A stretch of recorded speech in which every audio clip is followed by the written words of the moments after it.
the development of the endocrine and the reproductive system. Pinagsama na lang to kasi almost the same lang naman. Okay. So, ito.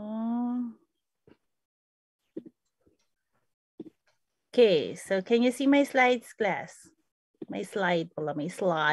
Okay, so first part is the development of the endocrine system. So during development, we have this embryo. This is the embryo.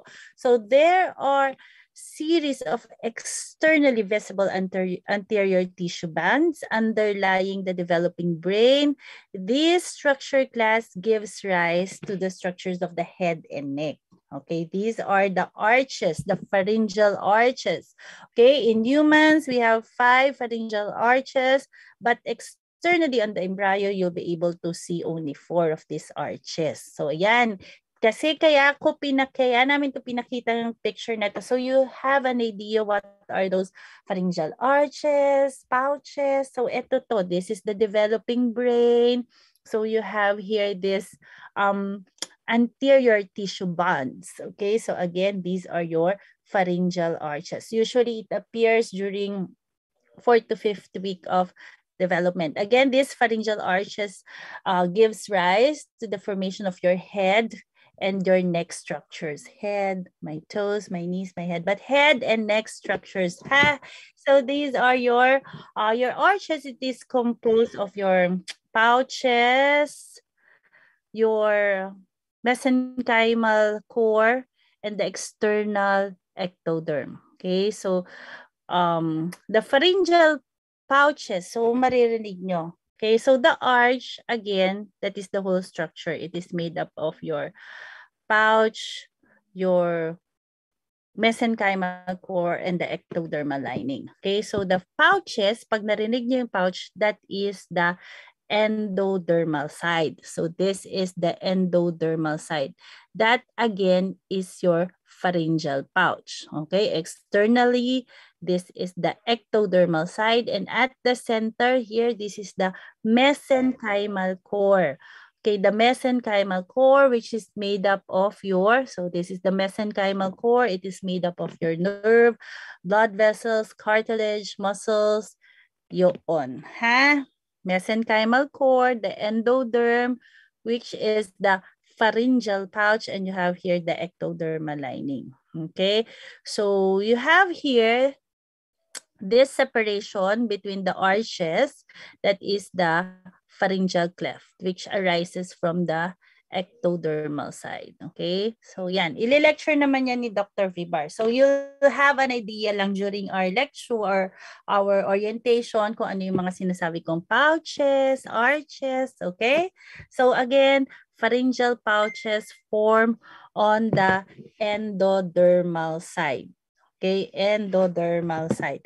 Okay, so this table, okay, so derivatives of the pharyngeal fold. So we have here the derivatives of the pharyngeal pouch. Okay, so again, pharyngeal pouch from the endodermal side between the pharyngeal arches. This pharyngeal pouch will give rise to structures of the head and neck. Okay, some of these are your endocrine organs, such as the third pharyngeal pouch will give rise to the thymus, the parathyroid gland. The fourth pharyngeal pouch will give rise to some part of the thymus, the ultimobrachial body. Okay? So here, you've seen this when we studied the respiratory system last sem, di ba? So this one, this is again, hindi pa pala, the digestive. This is the pharynx, okay? So that is the pharynx. And here, lateral to the pharynx, that is the pharyngeal pouch, okay? The pharyngeal pouch, okay? Again, lateral to the pharynx, at the lateral end, you have the pharyngeal pouch. As I've said, the fourth pharyngeal pouch will give rise to the ultimobrachial body. Dito sa slide na ito, balikan natin. Ito, the fourth pharyngeal pouch will give rise to the parathyroids and the ultimobrachial body. Okay, the ultimobrachial body will give rise to your parafollicular cells. Parafollicular cells, okay? Yan. the pharyngeal pouch again. The fourth will give rise to the ultimobrachial body, while the third pharyngeal pouch will give rise to the inferior parathyroids, and the fourth will give rise to the superior parathyroid. So when we ask what is the fate of the third pharyngeal pouch, that is the inferior parathyroid. The fourth pharyngeal pouch will give rise to the superior parathyroid as well as the ultimobrachial body. Clear ba ako doon? Ha? Yes, Doc. Okay. The ultimobrachial body will give rise to the parafollicular cells. Okay. So nasa lecture yan. The first organ of the endocrine that we will discuss is the thyroid. But take note, class, the thyroid doesn't arise from your pharyngeal pouch. Ha? Hindi siya. It is not derived from your pharyngeal pouches. Okay. So orient ko lang kayo. This is the embryo. Okay, so you have here the developing brain. Here, this is the developing primordial pharynx. Okay, so here there is a thickening here. Okay, that is the thyroid diverticulum. Okay, so during development, your tongue will thicken. So, lalaki yung tongue nyo, mag-grow yung tongue nyo, mag-grow yung embryo nyo. So, your thyroid glands will descend downward. Okay? So, magdi-descend yan via the thyroglossal duct. Okay? So, later on, pag fully developed na, magde-degenerate na itong thyroglossal duct. So, you have now here the thyroid gland. Okay? So, ito yung sinasabi ko. You have here the primitive pharynx. Okay, so you have here now the thyroglossal diverticulum, which will become the thyroid gland. Okay, so as I've said, magde-degenerate yung ating thyroglossal duct, yung connection ng ating primordial pharynx to your thyroid. Okay? You get it? You get me, class? Kaya ito, wala na yung connection na yan. This thyroid diverticulum, this island of dark staining cells here, anterior to your pharynx, that is again the thyroid diverticulum. So when we ask what is the fate of the thyroid diverticulum, that is the thyroid gland. Nakuha ba ako? Ha? You get the class? Okay, so take note, the thyroid, it is not derived from your pharyngeal pouches. Hindi siya galing doon. Okay? It is from the thickening of the primordial pharynx. Okay? The thyroid diverticulum. This is the first endocrine gland to develop 24 days after fertilization. Okay? Am I clear? So, tandaan nyo, you'll have your lecture with Dr. Vibar. So, mas ma-explain niya yun sa inyo ng maganda. Basta you have here the pharynx, and anterior to the pharynx, again, that is the thyroid diverticulum, which is a dark staining island of cells. This thyroid diverticulum class will become the thyroid gland. Okay, next endocrine gland that we will study is the pituitary gland or the hypophysis, okay? So pituitary gland, that is an endocrine gland. Maliit lang siya. It is about size of a pea, okay? So you have two parts of the pituitary gland. You have the anterior and the posterior pituitary, okay? It is ectodermal in origin. Okay, you have two sources, the oral ectoderm, which will give rise to the adenohypophysis or the anterior pituitary, and the neuroectoderm, which will give rise to your neurohypophysis or your posterior pituitary. Okay, so kung hindi pa kayo masyadong familiar sa terms, don't worry. Okay, nasa lecture yan lahat. Also, I've uploaded some of the pictures sa inyong Moodle. Okay? So again, your pituitary gland, it is entirely ectodermal in origin.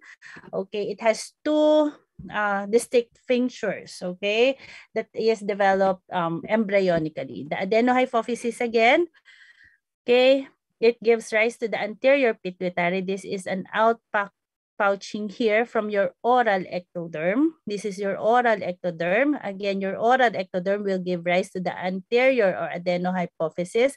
And here, you have here the brain, okay? This outpocketing here of the diencephalon, that will form the posterior pituitary or the neurohypophysis. So this downward extension, that is the infundibulum. Okay? Infundibulum. Okay, so here. Pinakita ko lang to so you'll have an idea kung ano ba yung sinasabi ko. Again, you have here the diencephalon.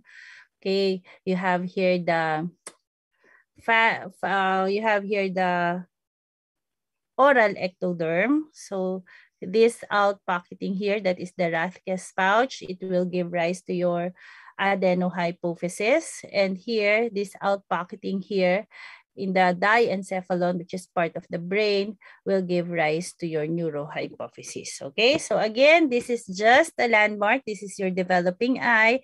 Ito yung sinasabi ko sa inyong part ng brain. Okay, that is the diencephalon. So this extension here, this downward extension of the diencephalon, we call this nipple-like extension. That is class the infundibulum. Ano yung sinabi ko kanina? This infundibulum will give rise to your adenohypophysis or neurohypophysis.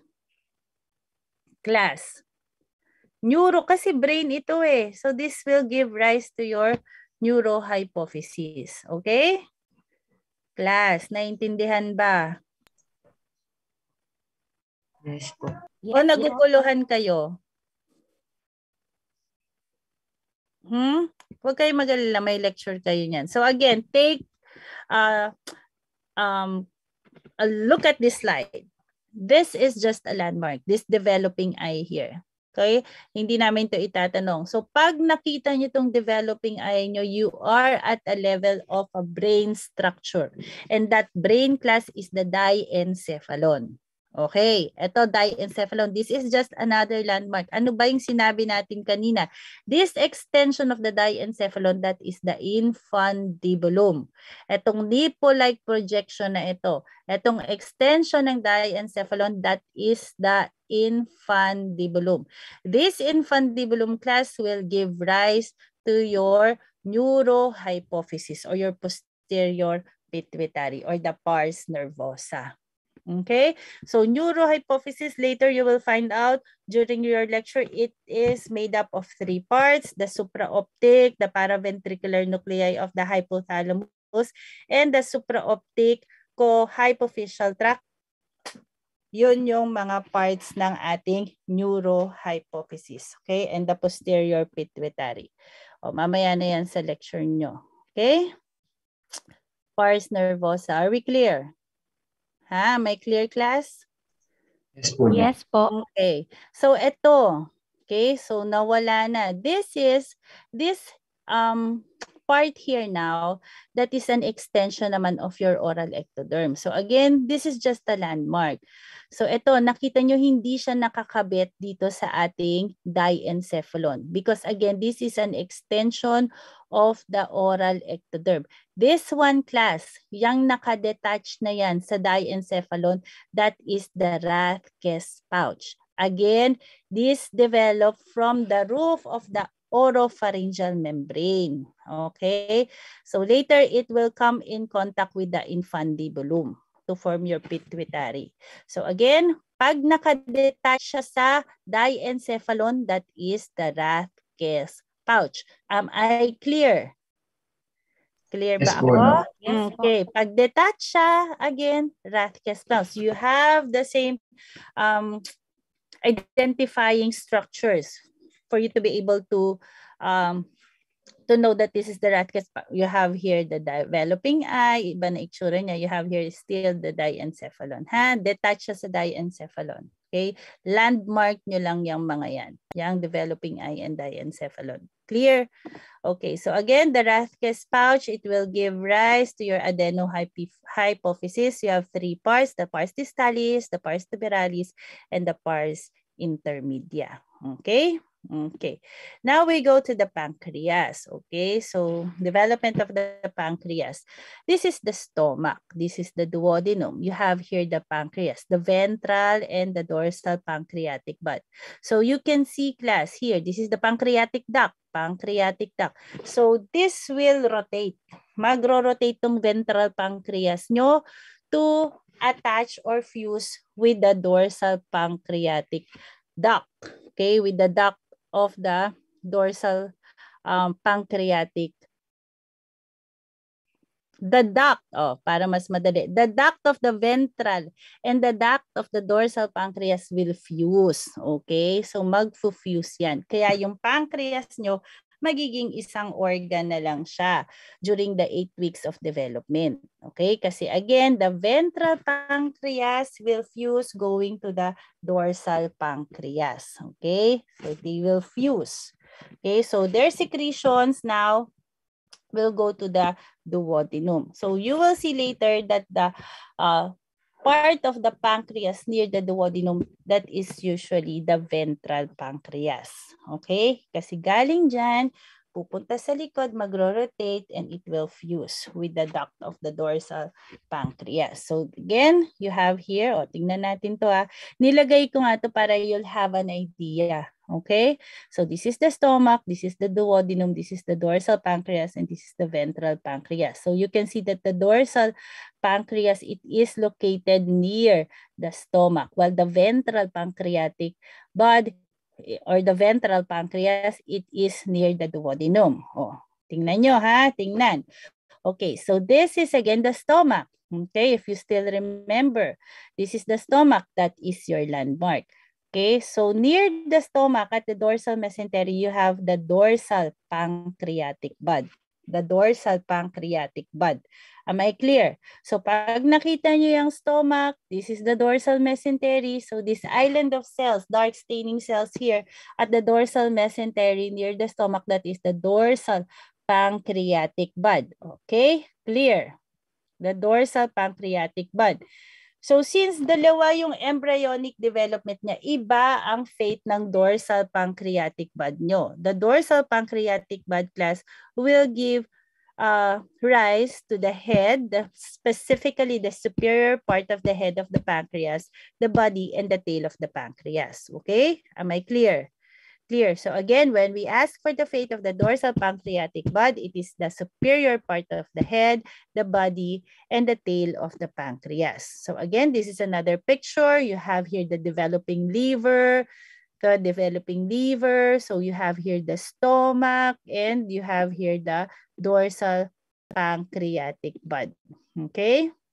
Okay. Clear ba ako, class? Clear? Yes po. Yes po. Good. Now, this one, you can see, class, lumiit na siya. So this one now, class, that is the ventral pancreatic bud. Ano ba yung sinabi natin kanina? Near the duodenum, sorry, this is the duodenum, lumiit na, this is the duodenum. So near the duodenum, class, you have now the ventral pancreatic bud. Okay? Ventral pancreatic bud. So now this ventral pancreatic bud will give rise to the inferior part of the head of the pancreas and the uncinate process. Okay? Am I clear? Pakita ko lang ulit itong picture natin para you'll have an idea. Kasi ako rin naman nalilito ako dito So tandaan nyo, near the duodenum, this is your duodenum, class, you have the ventral pancreatic bud. Near the stomach, you have the dorsal pancreatic bud. Near the stomach, dorsal, near the duodenum, you have the ventral pancreatic bud. Okay? Nakita yan? Tandaan niyang picture na yan. Okay. So again, stomach. So what is this island of cell here at the dorsal mesentery, class? Sagot. Dorsal pancreatic. Dorsal pancreatic bud. What are the fate of the dorsal pancreatic bud? Superior part of head, body, and tail of the pancreas. Very good. Okay. So yun. here, this is now, what is this structure here, which is your landmark? Duodenum. The duodenum. So what is this island of cell here near the duodenum? Ventral pancreatic bud. What are the fate of the ventral pancreatic bud? Uncinate process, inferior part of the head of pancreas. Very good. So those are the fate of the ventral pancreatic bud. Here naman, class, at the dorsal mesentery, this island of dark staining cell, that is the dorsal pancreatic bud. Okay, again, the dorsal pancreatic bud, another picture. This is the duodenum. That is the dorsal pancreatic bud. And you have here a small island of cell, that is the ventral pancreatic bud. Okay.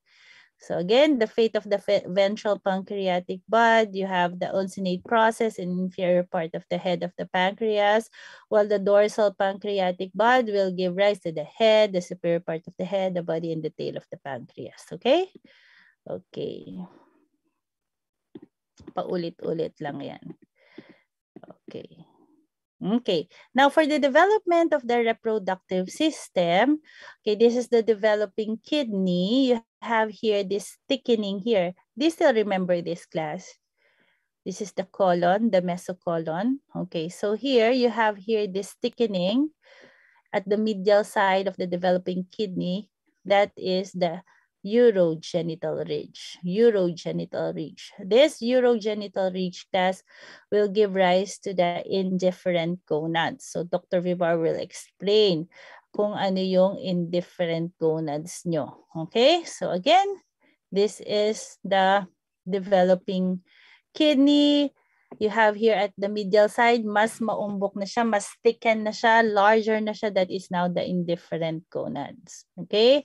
Yan na itsura. Kung mas slimmer siya, mas manipis siya, that is again the urogenital ridge. Urogenital ridge. Pag mas thicker na siya, may swelling na siya on the medial side, that is the indifferent gonads. Am I clear?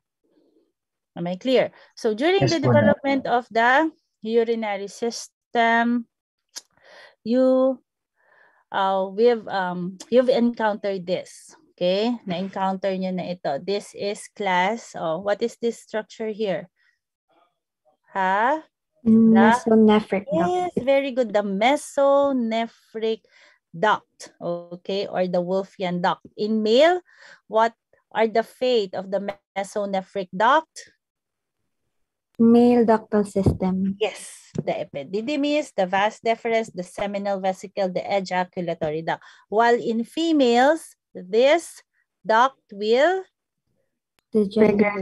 regenerate or regress. Very good. Di ba? Napakadali lang. Very easy. Ha? That ends. Gusto niyo ba ulitin ko? Ulitin lang natin yun sa endocrine, ha? Mabilis lang. Para lang magets nyo. So here, again, you have here the pharyngeal pouches at the lateral ends of the pharynx. Question. The third pharyngeal pouch will give rise to what structure? What specific structure of the parathyroid? The superior or inferior? Inferior parathyroid. Yes. How about the fourth pharyngeal pouch? Ultimo brachial body. Yeah, and the fourth, and the superior parathyroid. Very good. Okay, so, ano pa? Review lang. Maaga pa eh. Ang bilis lang kasi ng orientation natin. This one. What do you call this island of cell? That is the thyroid diverticulum. And the thyroid diverticulum, class, will give rise to what structure? Thyroid gland po. The thyroid gland. Okay, the thyroid gland. Ito. So, landmark, developing eye, the diencephalon. What is this outpocketing of the diencephalon? This nipple-like projection? Infundibulum po. Infundibulum. So, the infundibulum will give rise to what structure? Isa lang ang sumasagot sa inyo, ha? Neurohypophysis po. The neurohypophysis. Okay? So, yung mga ayaw dyan mag-aral, sige. The neurohypophysis. How about this structure here, class? Detached from the diencephalon. Again, this is from the oropharyngeal pharynx. This is the, ano to? Rathke's pouch. Yeah, the Rathke's pouch. From the oral ectoderm, the Rathke's pouch. Again, this Rathke's pouch will give rise to the adenohypophysis. Okay, parts of the adenohypophysis, the pars distalis, tuberalis, and intermedia. Okay, for the pancreas, na-review na natin yan. Do you have any questions, class? None po. None. Naintindihan? Super ikli lang, no? Marami mamaya, wag kayong mag-alala. Babawian kayo ng birthday girl sa sa histology of the endocrine system. Okay? So, if there are no more questions, Doktora, paalisin ko na sila. Ano naman yan ang gusto niya umalis. Oo. May lecture. Meron race. Yes. Si Sherhan. So, dun po sa lecture ni Doc Giron, there's an activity po. Is there like a due date? Do we need to do po? Like, to submit? Chairman, due date. Within the day. Yes, within the day. In the day, yeah. Up to 11:59 if you like. We can do that. So within the day, para you don't have any problems anymore in submitting it beyond the day. Okay, thank you po. Okay. Okay. Okay, if there are no more questions, we'll see you